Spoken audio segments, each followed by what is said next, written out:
Hello everyone.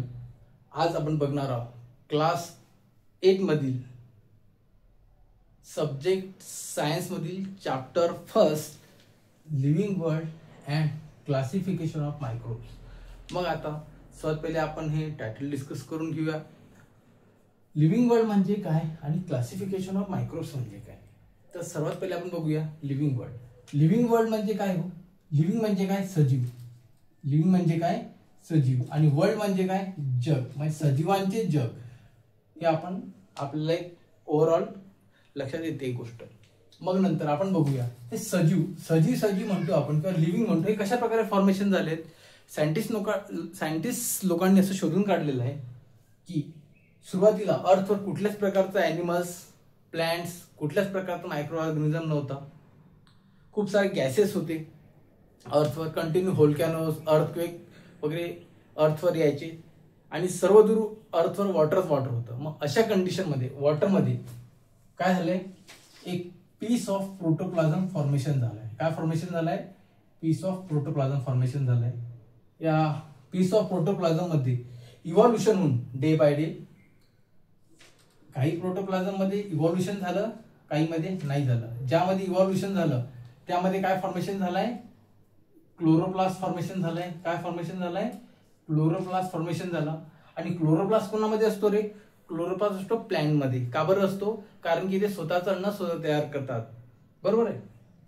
मग या ज्या प्रोटोप्लाझम मध्ये क्लोरोप्लास्ट प्रेझेंट झाला त्यांचं कन्व्हर्जन कशात झालंय? प्लॅंट्स मध्ये. आणि ज्यामध्ये क्लोरोप्लास्ट अब्सेंट होता त्यांचं कन्व्हर्जन कशामध्ये झालंय? ॲनिमल मध्ये. तर आपल्याला यावरनं असं लक्षात येते की जीवनसृष्टी फॉर्मेशन व्हायला प्रोटोप्लाझम हा घटक इम्पॉर्टंट आहे. तसंच आता आपण पुढे बघूया क्लासिफिकेशन ऑफ मायक्रोब्स. मग मायक्रोब्सचं क्लासिफिकेशन करण्याची का बरं गरज पडली? हा मायक्रोब्स हा वर्ड कुठनं आला हे आपण बघूया. तर मायक्रोब्स हा वर्ड मायक्रो ऑर्गॅनिझमचा शॉर्ट फॉर्म आहे. कोणाचा शॉर्ट फॉर्म आहे? Micro organism. बघा त्या वर्ड मध्येच आहे. मायक्रो म्हणजे काय? सूक्ष्म. ऑर्गॅनिझम म्हणजे काय? जीव. म्हणजे अतिशय सूक्ष्म असे जीव आपल्याला उघड्या डोळ्याने दिसतात का? नाही दिसत. का बरं दिसत नाही? कारण की त्यांची साईजच मायक्रॉन मध्ये असते. मग अशा मायक्रो ऑर्गॅनिझमला बघण्यासाठी सायंटिस्ट लोकांनी काय शोधून काढलंय? एक इन्स्ट्रुमेंट शोधून काढलेलं आहे. काय नाव आहे त्या इन्स्ट्रुमेंटचं? तर त्या इन्स्ट्रुमेंटचं नाव आहे मायक्रोस्कोप. मग या मायक्रोस्कोप मध्ये आपल्याला वेगवेगळ्या प्रकारचे मायक्रो ऑर्गॅनिझम दिसतात. काही असे सर्कल दिसतात, काही असे रॉड शेप दिसतात, काही असे सापांसारखे दिसतात. बरोबर आहे. अशा प्रकारचे मायक्रो ऑर्गॅनिझम आपल्याला दिसतात. तर हे बघा असे वेगवेगळ्या प्रकारचे मायक्रो ऑर्गॅनिझम लक्षात ठेवणं पॉसिबल आहे का? नाही. मग त्यासाठी सायंटिस्ट लोकांनी काय केलंय? त्यांचं वर्गीकरण केलेलं आहे. म्हणून आपल्याला जे आता स्टडीला आहे यावर्षी, तर हे क्लासिफिकेशन ऑफ मायक्रोब्स हा टॉपिक पूर्ण डिटेलमध्ये या चॅप्टरमध्ये पुढे दिलेला आहे. तर आपण आता तुमच्या चॅप्टर मधील पहिले 3 क्वेश्चन आहेत, हे तुमच्या मागच्या सिलेबसच्या रिलेटेड आहे, ते आपण डिस्कस करून घेऊ. तर सर्वात पहिला क्वेश्चन आहे, what is the hierarchy for classification of living organism. म्हणजे काय? जे लिव्हिंग ऑर्गॅनिझम आहे त्यांचं क्लासिफिकेशन करण्यासाठी कुठल्या स्टेप्स सायंटिस्ट लोकांनी फाउंड केल्या आहेत, तर त्या आपण बघूया. सर्वात पहिली स्टेप आहे kingdom, phylum, class, order, family, genus आणि स्पीसीज. हायरार्की म्हणजे काय? स्टेप्स.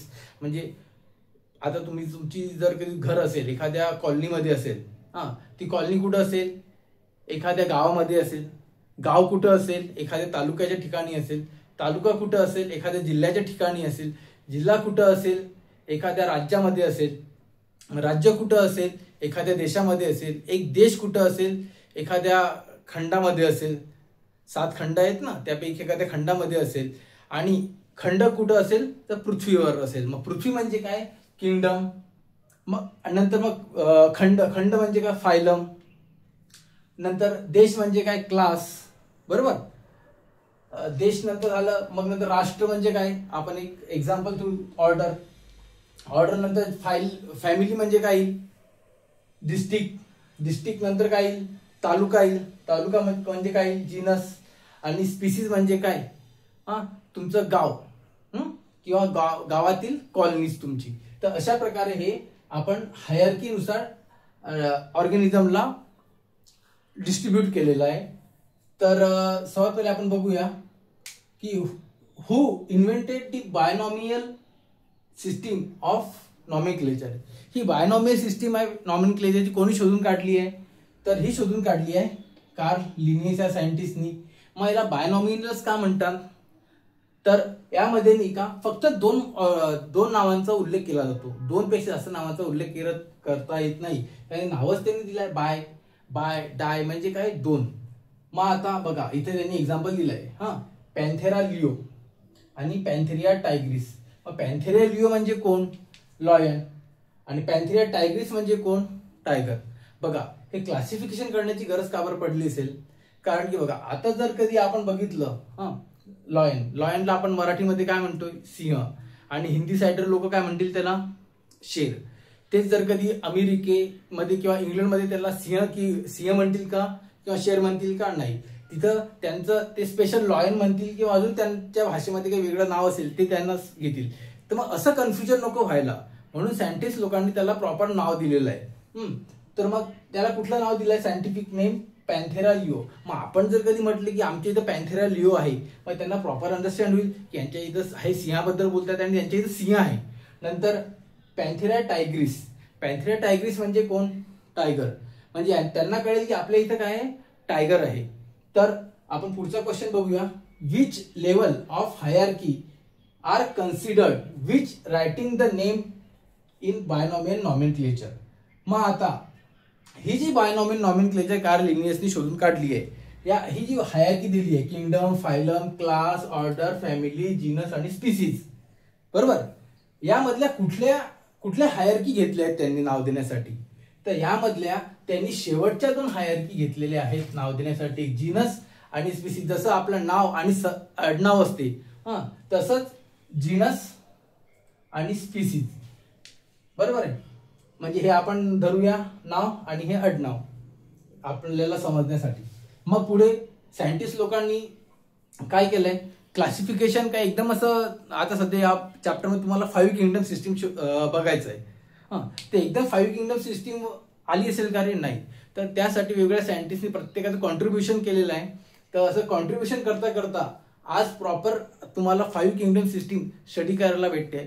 तर ती 5 किंगडम सिस्टीम तयार होण्या अगोदरचा इतिहास काय, हिस्ट्री काय ते आपण आज बघून घेऊया. तर सर्वात पहिले बघूया कार्ल लिनियस. आपण आता बघितलं कार्ल लिनियसनी कुठली किंगडम सिस्टीम शोधून काढली आहे? 2 किंगडम सिस्टीम. त्यामध्ये फर्स्ट काय आहे? व्हेजिटेबलिया आणि सेकंड कोण आहे? ॲनिमॅलिया. व्हेजिटेबलिया वर्ण व्हेजिटेबल्स हा वर्ड आलेला आहे, ॲनिमॅलिया वर्ण ॲनिमल हा वर्ड आलेला आहे. व्हेजिटेबल म्हणजे कशाच्या संदर्भात दिलं? व्हेजिटेबल म्हणजे काय? प्लांट्स. ॲनिमॅलिया कशा संदर्भात येईल? ॲनिमल म्हणजे काय? प्राणी, बरोबर. नंतर हॅकलनी काय शोधून काढलंय? 3 किंगडम सिस्टीम शोधून काढली आहे हॅकलनी. कुठली आहे ते? प्रोटिस्टा, प्लांट्स आणि ॲनिमल. प्रोटिस्टा म्हणजे कुठले ऑर्गॅनिझम? जे आपण म्हणतो ना पॅरामेशियम, अमिबा, हे कशामध्ये येतील? हे प्रोटिस्टामध्ये येतील. प्लांट्स आणि ॲनिमल आपल्याला माहितीच आहे. नंतर मग कॅटननी काय शोधून काढलंय? त्यांनी किंगडम शोधून न काढता त्यांनी ग्रुपमध्ये त्यांनी डिस्कव्हरी केलेली आहे. मग त्यांनी 2 ग्रुप शोधले आहेत. कुठले आहेत? प्रोकॅरियोट्स आणि युकॅरियोट शोधलेले आहेत, बरोबर. मग प्रोकॅरियोट आणि युकॅरियोट मध्ये डिफरन्स काय आहे? प्रोकॅरियोट्स म्हणजे काय? प्रिमिटिव्ह. बघा आता आपण बघितलं हा एक ऑर्गॅनिझम आहे आणि हा दुसरा ऑर्गॅनिझम आहे. प्रिमिटिव्ह कंडिशनला कसा असतो? एकदम साधा सिंपल असतो. नंतर मग काय, जसं तुम्ही फर्स्ट स्टँडर्ड मध्ये होते, तुम्हाला फर्स्ट स्टँडर्ड मध्ये एवढं यायचं का? जसं तुम्हाला आता इंग्लिश वाचता येते, लिहिता येते, बोलते, तर फर्स्ट स्टँडर्डला यायचं का? तुम्ही एकदम ABCD वगैरे सिंपल 1 2 3 4 असे तुम्ही शिकलेत फर्स्ट स्टँडर्डला. तर आता काय तुम्हाला ABCD काय तुम्ही पूर्ण प्रॉपर सेंटेन्स मेकिंग, ग्रामर वगैरे सगळं तुम्हाला येते. तसंच प्रोकॅरियोट म्हणजे काय? प्रिमिटिव्ह. मग इथे काय आहे? न्यूक्लियस होता पण प्रिमिटिव्ह फॉर्म मध्ये होता. सेकंड बघूया युकॅरियोट म्हणजे काय? थोडा डेव्हलप न्यूक्लियस होता. डेव्हलप म्हणजे काय? या न्यूक्लियसवर न्यूक्लिअर मेम्ब्रेन प्रेझेंट होती. काय होती? या न्यूक्लियसवर न्यूक्लिअर मेम्ब्रेन प्रेझेंट होती. मग आता इथं बघूया, इथं काय दिसतो रे आपल्याला? ट्रू न्यूक्लियस दिसतो, म्हणजे खरा न्यूक्लियस दिसतो. म्हणजे काय, युकॅरियोट मधला यू म्हणजे काय, हा वर्ड काय डिनोट करतो, ट्रू न्यूक्लियस. का बरं, कारण की याला न्यूक्लियर मेम्ब्रेन प्रेझेंट आहे. प्रोकॅरियोट्स म्हणजे प्रिमिटिव्ह असल्यामुळे, याला न्यूक्लियर मेम्ब्रेन अब्सेंट असल्यामुळे हा ऑर्गॅनिझम मध्ये कशात येईल, हा प्रोकॅरियोट मध्ये येईल. आणि याच्यामध्ये प्रॉपर न्यूक्लियर मेम्ब्रेन प्रेझेंट आहे, म्हणून हा ऑर्गॅनिझम कशामध्ये येईल, हा युकॅरियोट्स मध्ये येईल. आता पुढे बघूया आपण कोपलँड. कोपलँडनी काय शोधून काढलाय, 4 किंगडम सिस्टम शोधून काढलेली आहे. 4 किंगडम सिस्टम मध्ये सर्वात पहिले काय, कुठला किंगडम, मोनेरा, प्रोटिस्टा, प्लॅन्टी आणि ॲनिमॅलिया. मोनेरा मध्ये कोणते ऑर्गॅनिझम आहेत, मोनेरा मध्ये बॅक्टेरिया तुम्हाला मोनेरा मध्ये सापडतील, जसं ई कोलाय, स्टॅफिलोकोकस ऑरियस, नंतर प्रोबायोटिस. नंतर प्रोटिस्टा मध्ये काय, पॅरामिशियम, अमिबा. नंतर प्लांट्स आणि ॲनिमल. तर आपण एक डिस्कशन केलंय स्टार्टिंगचं living world and classification of microbes. Thank you.